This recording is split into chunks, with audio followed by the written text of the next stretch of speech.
ও কাকু বলছে একটা বড় লঙ্কার গুঁড়োর প্যাকেট দেবে, একটা মাজন দেবে, একটা লাইট বয় সাবান দেবে, আর একটা মশলা চায়ের প্যাকেট দেবে, আর আর কিছু দাও, ওগুলো দিয়ে দাও। হ্যাঁ দিচ্ছি।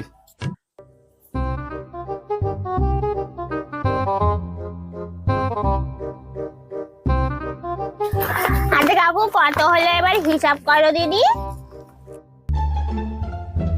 90 টাকা হয়েছে। এই 100 টাকা তো দিয়েছিল, 10 টাকা কি করে ঝাপবো। হ্যাঁ আচ্ছা কাকু, এই যে 90 টাকা হচ্ছে তুমি গুলিয়ে তালি 100 টাকা করে নাও। পারবো না, বেশি দাম লিখে আমার দোকানে বদনাম করব। না না, আমি গিয়ে পাড়ায় তোমার নামে ভালো ভালো কথা বলবো, তাহলে তোমার দোকানে সবাই আসবে। না না, আমি পারবো না, তুমি আমার ফাঁসিয়ে দেবে আমার। দিলে না তো দেখবে পাড়ায় গিয়ে তোমার নামে বদনাম করে দেবো, তোমার দোকানে কেউ আসবে না। মালতীটা দিলি সন্ধ্যাবেলা এসে গোলায়।